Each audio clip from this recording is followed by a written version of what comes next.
ನಮಸ್ಕಾರ ಎಲ್ರಿಗೂ. ಎಲ್ಲರೂ ಹೇಗಿದ್ದೀರಾ? ಐ ಹೋಪ್ ಎಲ್ಲರೂ ಚೆನ್ನಾಗಿದ್ದೀರಾ ಅಂತ. ನಾನು ಕೂಡ ಚೆನ್ನಾಗಿದ್ದೀನಿ. Welcome back to my channel.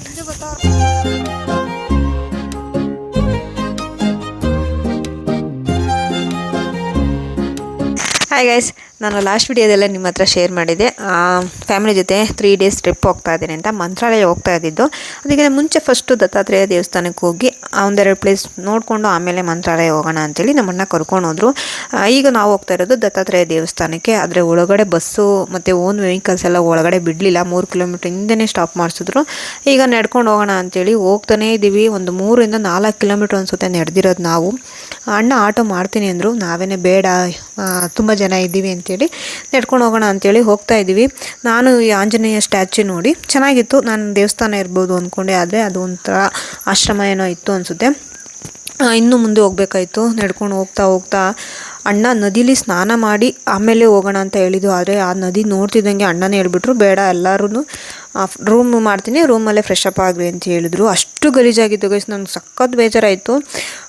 ನಾನು ಅಂದ್ಕೊಂಡಿದ್ದೆ ಅಷ್ಟು ಗಲೀಜಿರಲ್ಲ ದೇವಸ್ಥಾನ ಅಕ್ಕಪಕ್ಕ ಅಂತ. ಆದರೆ ಸುತ್ತಮುತ್ತ ಕಾಡೇ ಇರೋದು, ಆದರೂ ತುಂಬ ಗಲೀಜು ಮಾಡಿದರು ರೋಡ್ ಸೈಡ್ ಪಕ್ಕದಲ್ಲೇ. ನಾನು ಸಖತ್ ಬೇಜಾರಾಯಿತು ಅದನ್ನು ನೋಡಿ.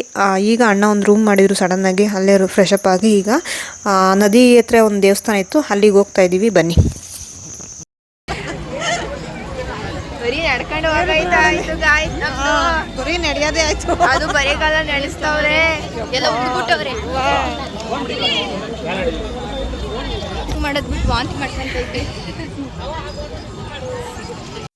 ನನಗಂತೂ ಎಷ್ಟು ಬೇಜಾರಾಯಿತು ಅಂದರೆ ನಾವು ವಿಡಿಯೋ ಮಾಡೋಕ್ಕೂ ಮನಸ್ಸು ಬರಲಿಲ್ಲ, ಅಷ್ಟು ಬೇಜಾರಾಯಿತು. ಯಾಕೆಂದರೆ ಹೋಗ್ತಾ ವಾಮಿಟ್ ಬರೋಂಗೆ ಆಗ್ತಿತ್ತು. ಅದು ಜನ ಹೆಂಗಿದಾರ ಅಂತ ಗೊತ್ತಿಲ್ಲ. ಅಲ್ಲಿರೋದು ಸಿಚುವೇಶನೇ ಹಂಗೆ ಏನೋ. ಆದರೆ ನಮಗೆ ಆ ಥರ ಅನಿಸ್ತು ಅಷ್ಟೇ. ಈಗ ನಾವಿವಾಗ ಬಂದಿರೋದು ಒಂದು ದೇವಸ್ಥಾನ ಅಲ್ಲ, ಆ ನದಿ ಪಕ್ಕದಲ್ಲಿ ಒಂದು ಅಶ್ವತ್ಥಕಟ್ಟೆ ಮತ್ತು ಒಂದು ಮರ, ಅರಳಿ ಮರ ಥರ ಎಲ್ಲ ಏನೋ ಇತ್ತು. ಅದಕ್ಕೆ ನಾವು ಏನು ಅಂದ್ಕೊಂಡಿರ್ತೀವೋ ಅದನ್ನು ಮನಸ್ಸಲ್ಲಿ ನೆನೆಸ್ಕೊಂಡು ದಾರ ಕಟ್ಟಿ ಮತ್ತು ಕಾಯಿನ ನೀವಿಸಿ ಹಾಕ್ಬೇಕಂತೆ. ಅದಕ್ಕೋಸ್ಕರ ಅಲ್ಲಿಗೆ ಹೋಗೋಣ ಅಂತೇಳಿ ಬಂದ್ವಿ. ಅಷ್ಟರಲ್ಲಿ ಅಲ್ಲಿ ತಿಲಕ ಇಡೋರೆಲ್ಲ ತಿಲಕ ಇಡ್ಸ್ಕೊತಾಯಿದ್ರು ತ್ರಿಶೂಲ ಥರ. ನಾವು ಎಲ್ಲರಿಗೂ ತ್ರಿಶೂಲ ಥರ ತಿಲಕನ ನಮ್ಮ ಅಣ್ಣ ಇಡಿಸ್ತಾಯಿದ್ರು. ನನ್ನ ಕೌಂಟ್ ಮಾಡೋಕ್ಕೆ ಬಿಟ್ಬಿಟ್ಟಿದ್ರು. ಕೌಂಟ್ ಮಾಡ್ಕೊ ನೀನು ಎಷ್ಟು ಜನ ಇದ್ದಾರೆ ಅಂತಲ್ಲಿ. ಎಲ್ಲ ಟೋಟಲ್ 42 ಜನ, ಅಂದರೆ ಮಕ್ಕಳು ಎಲ್ಲ ಸೇರಿಸಿ. ಅದಕ್ಕೋಸ್ಕರ ಎಲ್ಲರೂ ತಿಲಕ ಆದಮೇಲೆ ಈಗ ನಾವು ಹೊರಟಿರೋದು ಇಲ್ಲಿ ಈ ಮರ ಕಾಣ್ತಿದ್ದಿಲ್ಲ, ಇಲ್ಲಿ 2 ದಾರ ಕೊಡ್ತಾರೆ. ಅದನ್ನು ಒಂದು ಮನಸ್ಸಲ್ಲಿ ಏನು ಅಂದ್ಕೊಂಡಿರ್ತೀವೋ ಅದನ್ನು ಅಲ್ಲಿ ಕಟ್ಟೋದು, ಒಂದನ್ನು ನಮ್ಮ ಕೈ ಕಟ್ಕೊಂಡು ದಾರ ಕಟ್ಬೇಕಂತೆ ಗಾಯ್ಸ್. ನೋಡಿ, ನಾವು ತಗೊಂಡಿದ್ದೀವಿ,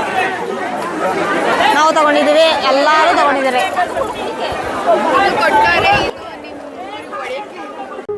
ನನಗಂತೂ ಈ ಜೀವನವೇ ಬೇಸರವಾಗಿ ಹೋಗ್ಬಿಟ್ಟಿದೆ.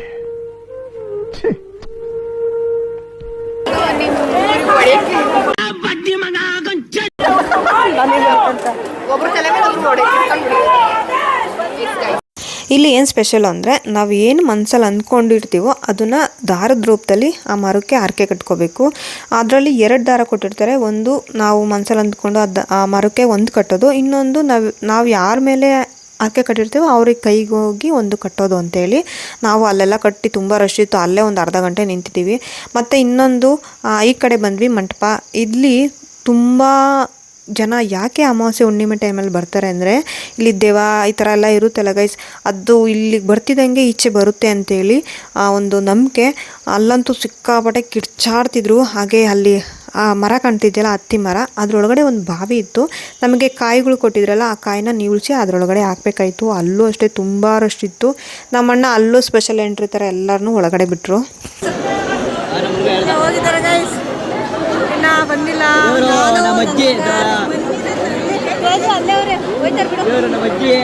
ಸಿಕ್ಕಾಪಟ್ಟೆ ರಶ್ಶು.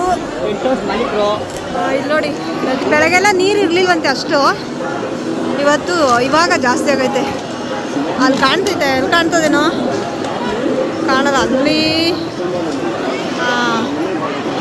ಅಲ್ಲಿ ಒಂಥರ ಗುಡಿ ಥರ ಐತಲ್ಲ, ಟೆಂಟ್ ಥರ ಐತಲ್ಲ, ಅಲ್ಲಿಗಿತ್ತಂತೆ ನೀರು. ಈಗ ಅದರಿಂದ ಈ ಕಡೆ ಬಂದೈತೆ ನೀರು ತುಂಬ್ಕೊಂಡು. ಸಖತ್ತು ಇದಾಗುತ್ತೆ. ಈಗ ಅಷ್ಟು ಹತ್ರ ಹೋಗಿ ಬರಬೇಕು. ತುಂಬ ಜನ ಬರಬೇಕು, ಒಳಗಡೆ ಹೋಗಿರೋಳು. ನಮ್ಮ ಸುಮ್ಮಕ್ಕ ನಮ್ಮ ತೇಜ್ ಕರ್ಕೊಂಡೋಗಿದ್ದಾರೆ. ನಾನು, ನಮ್ಮಮ್ಮ, ದೊಡ್ಡಮ್ಮ, ಎಲ್ಲ ಇಷ್ಟು ಫ್ಯಾಮಿಲಿ ನಿಂತೈತೆ. ಇನ್ನೂ ಬೇಜಾರು ಬರೋರು ಅವರೇ. ಟೈಮ್ ಈಗ ಎಷ್ಟು ಅಂದರೆ 11 ಗಂಟೆ. ನಮ್ಮಣ್ಣ ಅಂತೂ ಎಲ್ಲರಿಗೂ ಸ್ಪೆಷಲ್ ಎಂಟ್ರಿ ಮಾಡಿಸಿ ಒಬ್ಬೊಬ್ರನ್ನೇ ಈಚೆ ಕಳಿಸ್ತಾಯಿದ್ರು. ನಾವಂತೂ ಮೊದಲೇ ಬಂದುಬಿಟ್ವಿ. ಆಮೇಲೆ ನಮ್ಮ ಅಕ್ಕ ಮಕ್ಕಳನ್ನೆಲ್ಲ ಕರ್ಕೊಂಡು ಈಚೆ ಬಂದರು. ನಮ್ಮಣ್ಣ ಲಾಸ್ಟಿಗೆ ಬಂದರು. ಸರಿ ಅಂತೇಳಿ ಎಲ್ಲ ಮುಗಿಸ್ಕೊಂಡು ಬ್ಯಾಗೆಲ್ಲ ಪ್ಯಾಕ್ ಮಾಡಿ ಈಗ ಮತ್ತೆ ನಡೆಯೋದಕ್ಕೆ ಸ್ಟಾರ್ಟ್ ಮಾಡಿದ್ವಿ. ಮತ್ತು ಪ್ರಸಾದನೂ ಅಷ್ಟೇ, ಅಲ್ಲೇ ಪ್ರಸಾದ ಕೊಡ್ತಾರೆ. ಎಲ್ಲ ಅರ್ಕೆ ಕಟ್ಕೊಂಡಿರ್ತಾರೆ ಪ್ರಸಾದ ಹಂಚ್ತೀವಿ ಅಂತೇಳಿ. ಆದರೆ ತುಂಬ ಜನ ಫುಡ್ನ ವೇಸ್ಟ್ ಮಾಡ್ತಾರೆ ಗೈಸ್. ನಂಗೆ ಅದು ಸಖತ್ ಬೇಜಾರಾಯಿತು. ತಿನ್ನೋಗಿದ್ರೆ ಮಾತ್ರ ಇಸ್ಕೋಬೇಕು, ಅದನ್ನು ಬಿಟ್ಟು ಈಸ್ಕೊಂಡು ನೆಲದಲ್ಲಿ ಬಿಸಾಕೋದು, ಅಲ್ಲಲ್ಲೇ ಬಿಸಾಕ್ತಾರೆ ಗೈಸ್. ಅದೊಂದು ಸಖತ್ ಬೇಜಾರಾಯಿತು. ಅದು ಬಿಟ್ಟರೆ ಪರವಾಗಿಲ್ಲ, ನನಗೂ ಓದ್ ಬಂದಮೇಲೆ ಸಮಾಧಾನ ಅನಿಸ್ತು. ಈಗ ನಾವು ಮತ್ತೆ 3 ಕಿಲೋಮೀಟ್ರ್ ನಡ್ಕೊಂಡು ಬಂದು ಬಸ್ ಹತ್ಕೊಂಡು ಅಲ್ಲಿಂದ ಇನ್ನೊಂದು 3 ಕಿಲೋಮೀಟ್ರ್ ಬಂದಿದ್ದೆ ಮೇನ್ ದೇವರು. ಇದು ಶ್ರೀ ದತ್ತಾತ್ರೇಯ ದತ್ತ ದೇವಸ್ಥಾನ. ಆದರೆ ಒಳಗಡೆ ಹೋಗೋದಕ್ಕೆ ಆಗಲಿಲ್ಲ. ನೋಡಿ ಎಷ್ಟು ಜನ ಇದ್ರು ಅಂದರೆ ಕಾಲಿಡೋಕ್ಕೂ ಜಾಗ ಇರಲಿಲ್ಲ. ಇದು ದೇವಸ್ಥಾನ ಮುಂದೆ ಕ್ಯೂ ಇದ್ದಿದ್ದೆ ಬೇರೆ ಕಡೆ.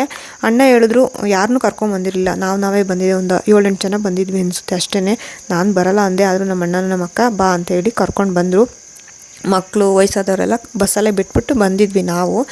ಇಲ್ಲಿ ಮತ್ತೊಂದು ಏನು ಸ್ಪೆಷಲು ಅಂದರೆ, ಈಗ ಅಣ್ಣ ಪ್ರಸಾದ ಇಸ್ಕೊಂಬಂದಿದ್ರಲ್ಲ, ಅದನ್ನು ಭಿಕ್ಷೆ ಬೇಡಿ ತೊಗೊಂಬರೋದಂತೆ. ಅಂದರೆ ನಾವೇನು ಅರಕೆ ಕಟ್ಕೊಂಡಿರ್ತೀವೋ ಅದು ನೆರವೇರಿದ ಮೇಲೆ ಭಿಕ್ಷೆ ಬೇಡ್ತೀನಿ ಪ್ರಸಾದನ ಅಂತೇಳಿ ಅಂದ್ಕೊಂಡಿರ್ತಾರಂತೆ. ಅದಕ್ಕೋಸ್ಕರ ನಮ್ಮ ಅಣ್ಣನೂ ಸಲ ಹೋದಾಗ ಅರಕೆ ಕಟ್ಕೊಂಡು ಬಂದು ಅದು ನೆರವೇರಿದ ಮೇಲೆ ಈಗ ಭಿಕ್ಷೆ ರೂಪದಲ್ಲಿ ಪ್ರಸಾದ ಇಸ್ಕೊಂಡು ಬಂದರು. ಅವರು ತಿಂದು ಎಲ್ಲರಿಗೂ ಸ್ವಲ್ಪ ಹಂಚಿದ್ರು. ಎಲ್ಲರೂ ಸ್ವಲ್ಪ ಪ್ರಸಾದ ತಗೊಂಡು ಹಾಗೆ ಹೆಂಗೂ ದರ್ಶನ ಮಾಡೋಕ್ಕಾಗಲಿಲ್ಲ. ಸರಿ ಅಲ್ಲೇ ಕೈ ಮುಕ್ಕೊಂಡು ಪ್ರಸಾದ ತಿಂದ್ಕೊಂಡು ಬಸ್ ಇರೋ ಕಡೆ ಹೋಗೋಣ ಅಂತೇಳಿ ಹೊರಟ್ವಿ. ಇದ್ದಿದ್ದೆ ಇಷ್ಟು ಜನ.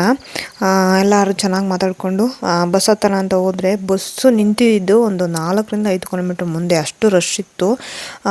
ಸರಿ ಅಂತೇಳಿ ನೆಡ್ದಿನೇ ನನಗಂತೂ ಸಾಕಾಗೋಗಿತ್ತು.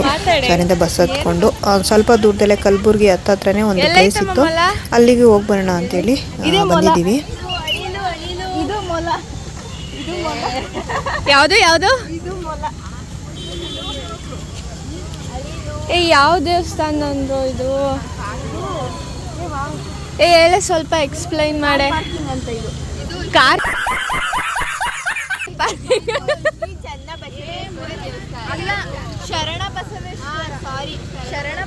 ಗ್ರಾಮರ್ ಮಿಸ್ಟೇಕ್ ಗೈಸ್, ರಕ್ಷಿತಂದು ಏನು ಮಿಸ್ಟೇಕ್ ಏನೋ ಅಂತು.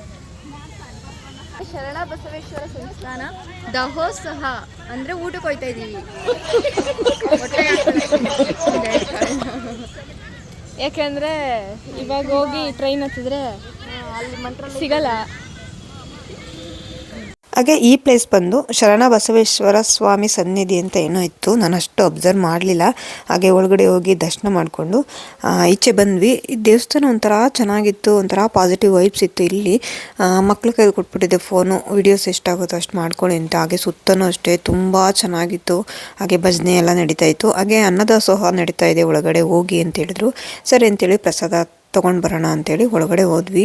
ಆ ಒಳಗಡೆನೇ ಗೋಮಾತೆನೆಲ್ಲ ಸಾಕಿದ್ರು. ಎಷ್ಟು ನೀಟಾಗಿ ಎಷ್ಟು ಕ್ಲೀನ್ ಇತ್ತು ಅಂದರೆ ಅಲ್ಲಿ ಹಸುಗಳು ಇದೆ ಅಂತ ಅನಿಸ್ಲೇ ಇಲ್ಲ, ಅಷ್ಟು ನೀಟಾಗಿತ್ತು. ಹಾಗೆ ಒಳಗಡೆ ಹೋಗಿ ಪ್ರಸಾದ ತೊಗೊಂಡು ತಿಂದು ಅಲ್ಲೇ ಸ್ವಲ್ಪ 1/2 ಅವರ್ ಟೈಮ್ ಪಾಸ್ ಮಾಡಿದ್ವಿ. ಯಾಕೆ ಅಂದರೆ ರೈಲ್ವೆ ಸ್ಟೇಷನ್ಗೆ ಹೋಗಬೇಕಾಯಿತು, ಟೈಮ್ ಆಗೋಗಿತ್ತು.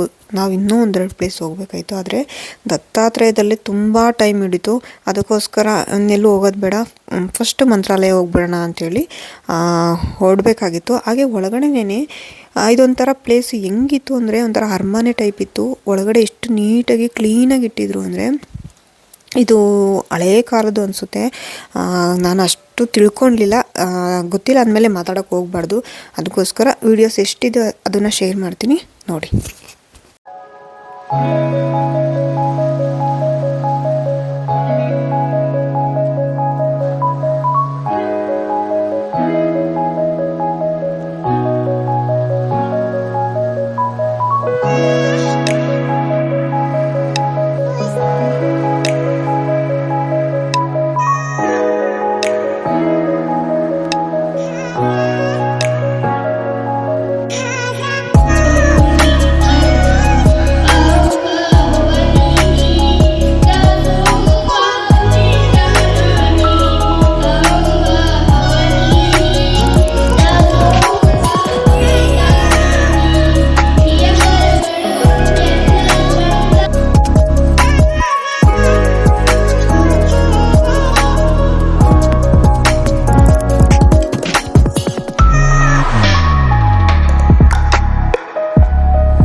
ಅಷ್ಟೇ ಗೈಸ್, ಈಗ ಮಂತ್ರಾಲಯಕ್ಕೆ ಹೋಗ್ತಾ ಇದೀವಿ. ಟೈಮ್ ಈಗ ಎಷ್ಟು ಟೈಮ್ ಅಕ್ಕ? ಟೈಮ್ ಎಷ್ಟು? 4:15. ಈಗ ಮಂತ್ರಾಲಯಕ್ಕೆ 4:15 ಟ್ರೈನಿಗೆ ಹೋಗ್ಬೇಕು. 5 ಗಂಟೆಗೆ ಬರ್ತದೆ. 4 ಗಂಟೆ ಮುಂಚೆಗೆ ಬಂದಿದ್ದೀವಿ. ಆಮೇಲೆ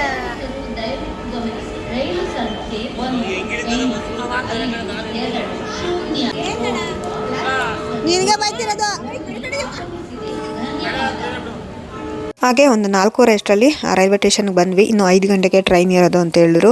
ಸರಿ ಅಂತ ಹೇಳಿ ಹರಟೆ ಹೊಡ್ಕೊಂಡು ಹಾಗೆ ಎಂಜಾಯ್ ಮಾಡ್ಕೊಂಡಿದ್ವಿ. ಅಷ್ಟರಲ್ಲಿ ಮಳೆ ಬೇರೆ ಬಂತು. ಎಷ್ಟು ಚೆನ್ನಾಗಿತ್ತು ಅಂದರೆ ವೆದರು ನನ್ನ ಲೈಫಲ್ಲೇ ನಾನು ನೋಡಿರಲಿಲ್ಲ. ತುಂಬ ಚೆನ್ನಾಗಿತ್ತು. ಆ ದಿನ ನಡೆದಿದ್ದು ಇದೆಲ್ಲ ಟೈರ್ಡಸ್ ಎಲ್ಲ ಮರ್ತೋಗಿತ್ತು. ಅಷ್ಟು ಎಂಜಾಯ್ ಮಾಡಿದ್ದೀವಿ. ಹಾಗೆ ಜಾಸ್ತಿ ವೀಡಿಯೋಸ್ ಮಾಡ್ಕೊಂಡಿಲ್ಲ, ಬರೀ ಇದರಲ್ಲಿ ವಾಯ್ಸ್ ಓವರ್ ಕೊಡೋದೇ ಆಯಿತು. ಪರವಾಗಿಲ್ಲ, ನೋಡ್ತೀರಾ ಅಂತ ಅಂದ್ಕೊಂಡಿದ್ದೀನಿ. ಹಾಗೆ ನೆಕ್ಸ್ಟ್ ಹೋಗಿದೆ ನಾವು ಮಂತ್ರಾಲಯಕ್ಕೆ. ನಾನು ಎಷ್ಟು ಅದೃಷ್ಟ ಮಾಡಿದೆ ಮಂತ್ರಾಲಯದಲ್ಲಿ ಈ ಥರ ಸೇವೆ ಮಾಡೋದಕ್ಕೆ. ಈ ಥರ ಒಂದು ದಿನ ಫುಲ್ಲು ಮಂತ್ರಾಲಯದಲ್ಲಿ ಇರ್ತೀನಿ ಅಂತ ನಾನು ಅಂದ್ಕೊಂಡೇ ಇರಲಿಲ್ಲ. ನೆಕ್ಸ್ಟ್ ವಿಡಿಯೋದಲ್ಲಿ ಅದನ್ನೆಲ್ಲ ಶೇರ್ ಮಾಡ್ತೀನಿ. ಇವತ್ತಿನ ವಿಡಿಯೋನ ಇಲ್ಲಿಗೆ ಏನು ಮಾಡ್ತಾಯಿದ್ದೀನಿ. ಇಷ್ಟ ಆದರೆ ಒಂದು ಲೈಕ್ ಮಾಡಿ, ಆದರೆ ಹೇಗಿತ್ತು ಅಂತ ಕಮೆಂಟ್ ಮಾಡಿ. ನೆಕ್ಸ್ಟ್ ವಿಡಿಯೋದಲ್ಲಿ ಸಿಗ್ತೀನಿ. Thank you for watching. Bye bye.